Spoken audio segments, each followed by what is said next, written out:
The behavior change phase then has some specific goals, if we could see them. First, we want to take new behavioral skills. And our goal is not just the skill. Our goal is that they develop a competency in performing that skill. Meaning, what does competency mean? If you're competent at something, it means you know what it is, you can do it, and you show that you can do it. That's it. We bring the skill, they help us adjust and adapt the skill, and over a number of sessions, what starts off as a simple idea becomes something that fits them exactly. And then we look for simple things. Do they know it? Can they do it? And can they show us they can do it? Do they know it? Do they know how to do it? Can they show it to us? And if that's the case, then we've moved on. And notice, as I go through this, what's going to surprise you is that we don't do very many of these competencies. We're not interested in doing a teaching lesson of all the important skills. Instead, we're going to individualize one to fit them very well. And I'll show you that to you as I go. So we want competencies. Now, important is we want to make sure that those competencies target something important to them. That makes a lot of sense. All of you would probably say, well, of course. But let's look a little bit for a second at what therapists frequently do. We oftentimes teach communication skills, don't we? Right? It's a good idea. How in the world, if you were this mother, would you think that communication skills would get your daughter off the internet? Doesn't make sense. I mean, it makes sense to me, right? I can figure it out. But be the client for a second. Don't be me or don't be us. But if you're the client and the therapist says to you, well, I'm going to help you. In fact, I'd like you to listen when your daughter speaks, and I want you to be clear when you speak to her. And the mother's sitting there going, yeah, but she's on the internet. What is that going to do? That's what we call a behavior change skill that isn't relevant to what concerns them. It has to be relevant. Meaning, remember I told you at the beginning, in the first phase, you better plan to answer a question. You better plan that if the client ever says to you, how does this theme speak to why we came in the door? You better be ready to answer it. I'll say the same thing in this phase. You need to be ready if the mother or the daughter say, well, that sounds fine, but how is that going to get us off the internet? If you can't do it in your own mind, if you can't explain it in real people words, I'm not talking about saying, well, then you'll know yourself better and you'll, these are counselor words. I don't mean that. I mean real people words. Sometimes we don't talk like real people, by the way. So we have to do it in real people words. And if you can't make the connection, it's not relevant.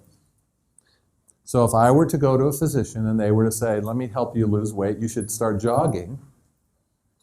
Sounds like a great idea, right? I can't do it. Just not possible. Now I'm going to use kind of a funny thing. I hope it makes some sense.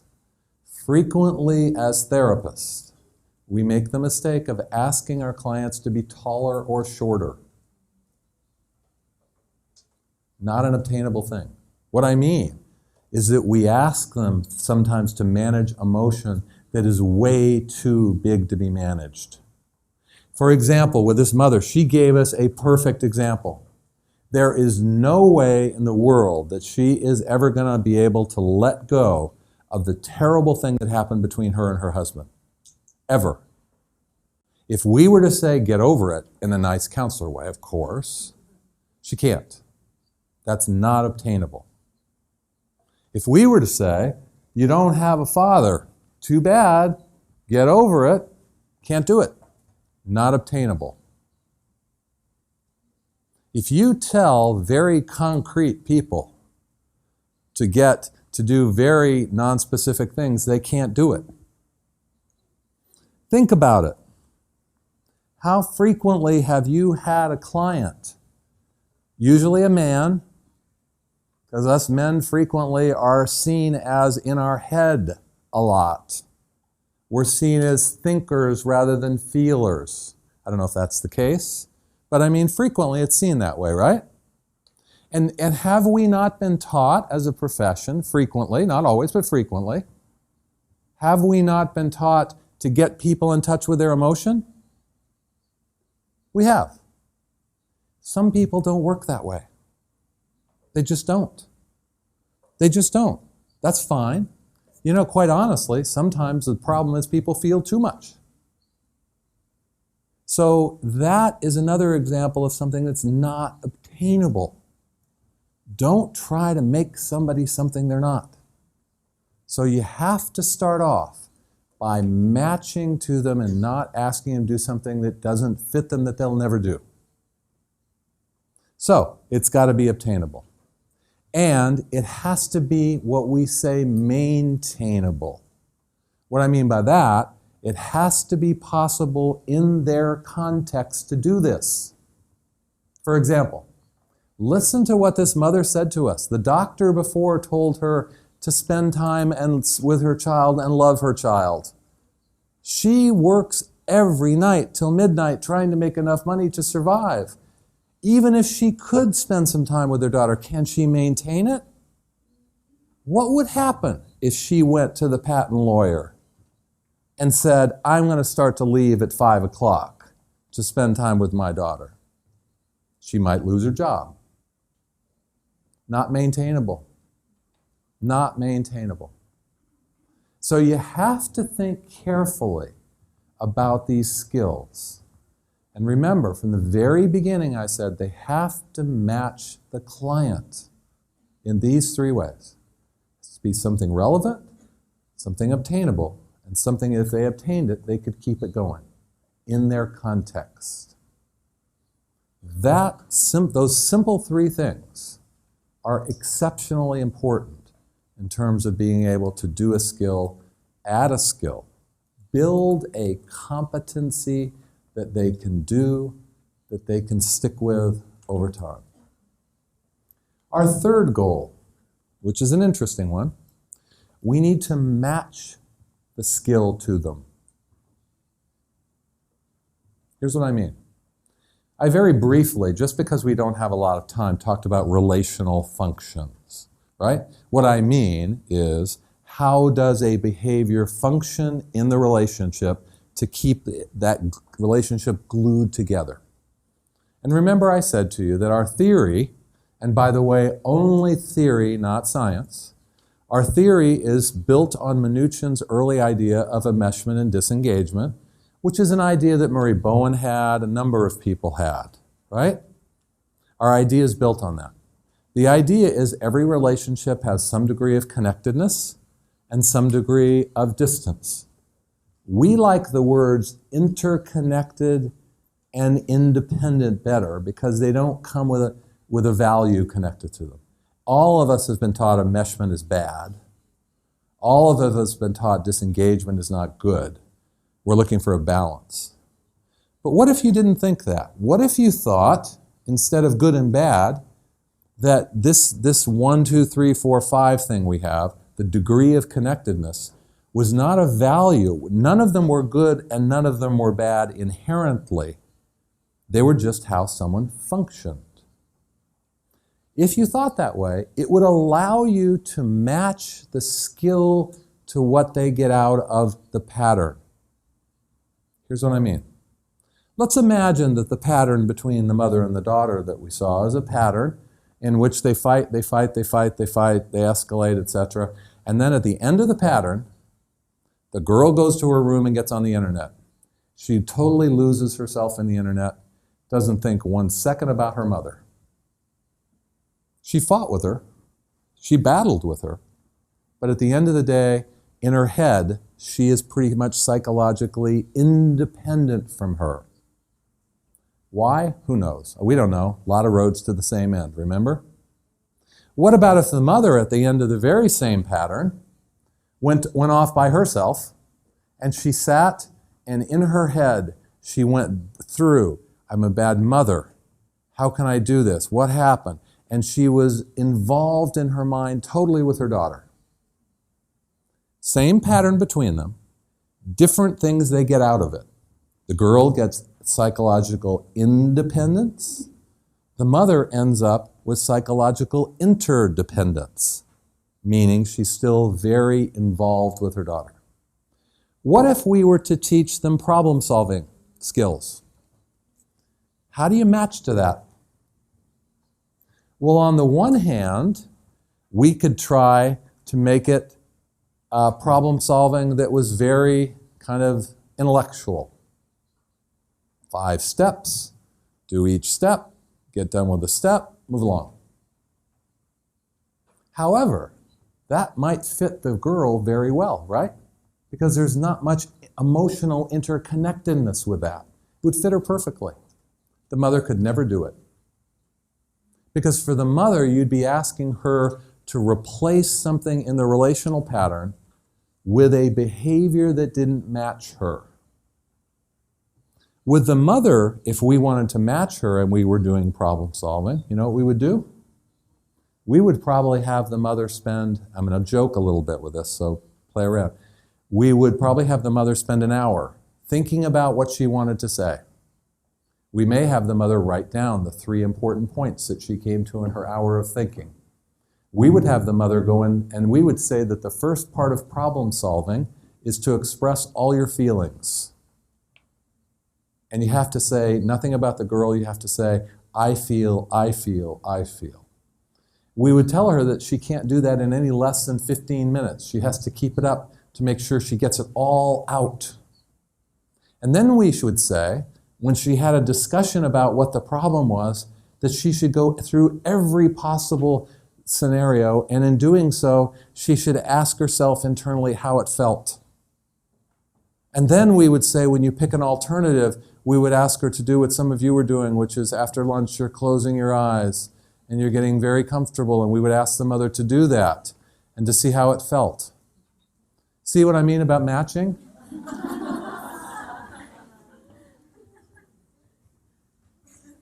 So we match to what they get out of it. You can do a simple behavioral skill in a very emotional, interconnected way. You can do the very same skill in a distant, independent way.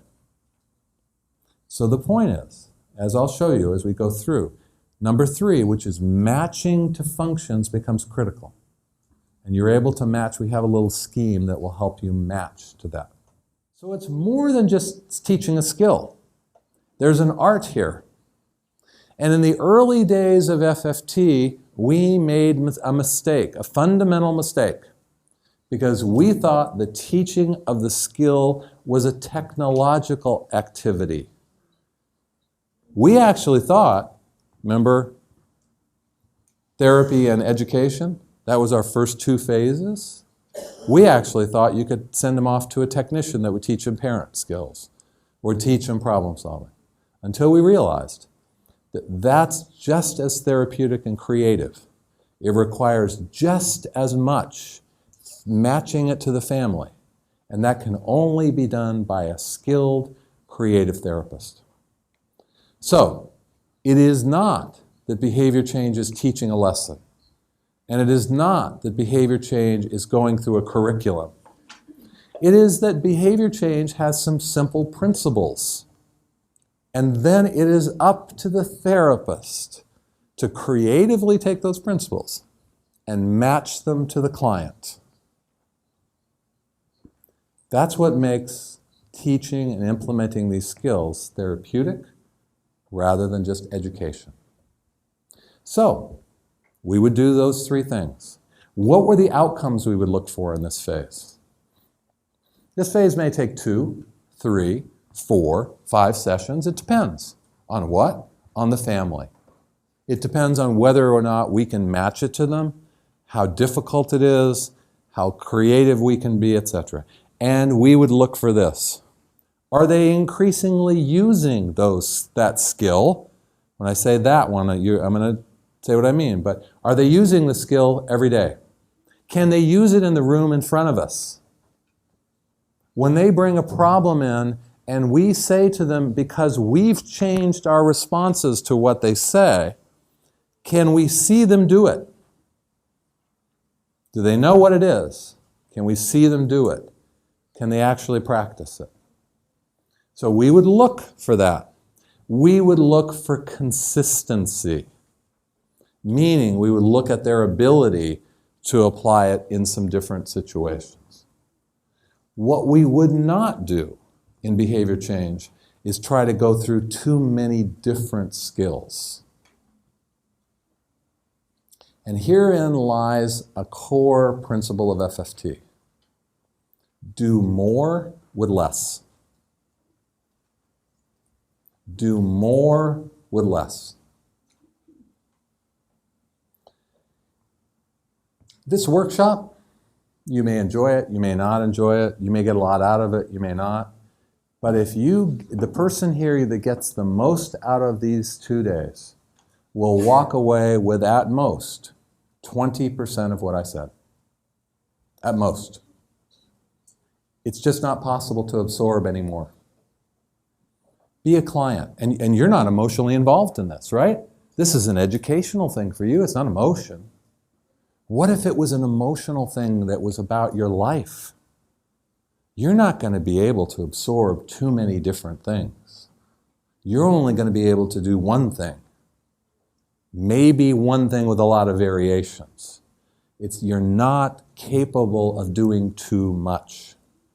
When we try to teach and do too many things, we create opportunities for them to fail. And this isn't about not having faith in our clients. This is about being pragmatic and functional, meaning looking at what works and nothing more. So the behavior change has a different set of goals, and we're looking for different outcomes to make our decision to move on. So in the behavior change phase, then, here are our targets. Our mother and daughter come in, and they're worried about internet. They come in, they're worried about the girl's school behavior. Whatever it is, it doesn't make any difference. So as you can see, the discussion, if you were to track the content of the discussion, the content would look like we're talking about the internet, and it would look like we're talking about school. It would look like we're talking about the events that bother them, that brought them to us. By making sure we do that, it holds us, it makes us stay honest. It holds us and requires us to be relevant to what's important to them. So the discussion is about that. And we have already, one of the things that we do in FFT is that one of our assessments that we do is on the problem sequence. Remember, yesterday I told you the sequence. I'll show it to you again. And we're going to do some special things with that sequence. So we're going to talk about that. And really the task is this. If you think about it, it's really not very complicated what the solution to problems are. The solutions are really simple. They just have to work it out. Now, I don't mean to be glib about that, but really, when you have a problem, you just have to work it out. So in the discussion, we need to get them to work it out, and our focus needs to be how to bring a combination of different skills, put them together in a package that we can get them to use to work out the thing between them. In this case, it's internet, it's school, it's plans for the future. That's the target. They're going to talk about it. I have one goal when I work on that with them. I want to help them work it out somehow. So, think about parenting. My son, I showed a picture to some of you. My son I just adore him. I think he's great. He's about this much taller than me. He's way smarter than me. He's really smart. He's way smarter than me. And he's really stronger than me. I don't wrestle with him anymore. If I was not in public, I would say what happens when I wrestle with him, but I usually lose. Let's just leave it at that. I lose. I don't win. It's because he beats me. He beats me every time. He's faster than me. If he wanted to get away from me, he'd just run. And guess what? There's absolutely nothing I can do to make him do anything. Now he's 19, you'd expect that. That was the case at 14. At 14, there was really nothing I could do. So one of the interesting things about family therapy when you work with adolescents that's different than children is that the parent education you do has to be different.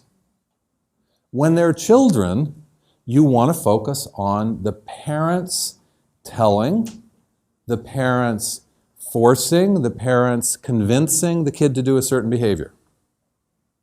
Parents you can just pick them up and put them in timeout, right? We all know those skills.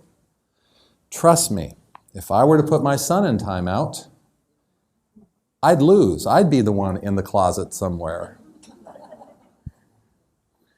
Because I wouldn't win that one. So when you have an adolescent, you have to parent differently.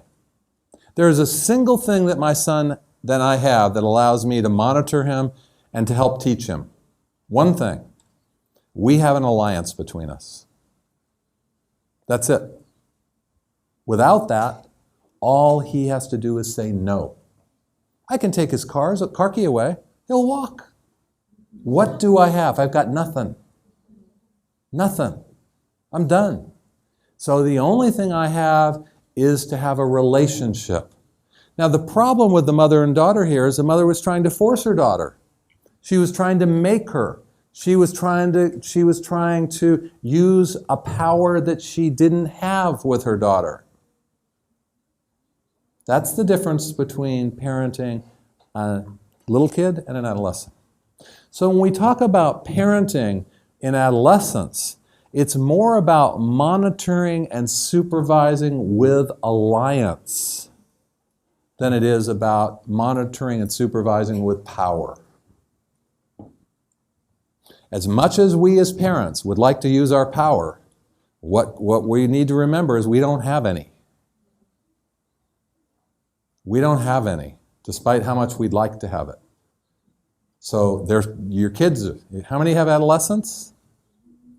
How many of you have adolescent? Yeah. Trust me, they're stronger, they're smarter, and they're faster than you. And you got nothing. You got nothing. You only have alliance. And so one of the big tasks here when you think about parenting is you have to think about parenting differently. And so we have to look at parenting as an alliance-based watch, monitor, and supervise, but do it collaboratively with the adolescent rather than try to do it to the adolescent. That's very different. Now, most of the time the parents that come to us are still trying to raise their adolescent as if they were 5. And that's a little what we saw. We didn't talk about it, but that's what you felt as a kid, isn't it? And that's not what we did yet, but we would in this phase. Now, the second thing that would really help working it out, besides this monitoring with alliance, watching, for example, watching internet use, etc., is good communication. We know. We know that when you talk with your child, you need to be brief, you need to be concrete, you need to have alternatives. There are just some good principles of communication that you need to do. That is rarely a main aspect of working it out. That's just one part. We know good communication would help. Thirdly, there are just some things that go on that you can't fix. I'm going to use my son as an example a second time, but I have to tell you that I tell him that I use, this is true actually, this isn't a joke. I tell him frequently that I use him as an example. He has now demanded royalty and intellectual property rights. He wants $5, not 1, you're cheap. He wants $5 for every time I mention his name. So far I owe him $25 because I have to count, because somehow he finds that, no, it's not true. But he says, Dad, you can use it as long as you pay me for using it. Smart kid, I told you, he's smarter than me. So, there are just some things that you can't fix. And we saw a perfect example of that. We cannot fix the mother's pain. We cannot fix this trauma that she had over finding her husband in bed with another woman. We cannot fix the daughter's struggle with not having a father. We can't fix it. And there are certain fights that people have that you can't fix. You just have to manage them. Not fix them, but manage them. I'm just going to now spend $30 because I'm going to use him as an example again. My son was a soccer player. Thank goodness that he wasn't an American football player, he was a soccer player. And that was all fun and nice, and I don't know anything about soccer except I went to watch him and I was proud and I got to see him play and that was nice. But if your children are soccer players, you know something. And that is that those little shin guards that they wear, they're really important. They save their shins. They smell terrible after about a week. Awful. And the other thing is if you have a boy, they're slobs. They're just slobs. I'm kind of a neat person. Slob and smelly doesn't kind of fit with me so well. And there's no way I'm going to make him be neat and less smelly. And I don't think I'm going to change and be less neat and live with the smell. You don't even want to know. It's not livable. He doesn't notice it, but I don't know about that. So you know what we did? A very simple thing. I put a big air freshener in his room and kept his door closed. And guess what? No, I'm very serious. It took away a conflict between us that was really a source of great irritation. It wasn't fixable, so why not manage it? Now that's a funny example of conflict management, but we have to build that in. There are just some things that you can't solve, and you want to keep these things from becoming like a virus that spread through everything in your relationship and they kill you. Lastly, if you're going to work something out, problem solving is a terrific way to do it. And all of us know about problem solving skills, right? In some ways they have 5 steps, some there are 13 steps, some there are 11. Who cares? Basically, in problem solving, I'll show you what it looks like. What's the problem? What are you going to do about it? Let's try some things. Let's see what works. We'll come back and reevaluate. Pretty simple. Okay, so what we have is that they bring to us a problem. Our basic goal here is to help them work it out. To do that, we're going to bring some unique combination of parenting, communication, problem solving, and conflict management were the ones that fit. We're going to create a unique combination of those things so that it's one that fits them, that they can use in the events that they bring.